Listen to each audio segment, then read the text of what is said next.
Korban yang menenggak miras oplosan ini dibawa ke Rumah Sakit Fatmawati pada pukul 2 dini hari setelah ditemukan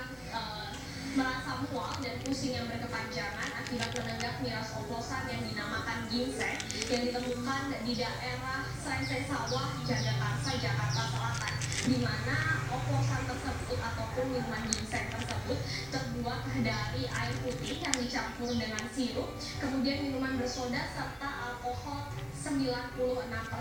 Dan akibat dari meminum minuman oplosan ini, ke-10 korban tersebut mengalami pusing dan mual berkepanjangan serta mengalami beberapa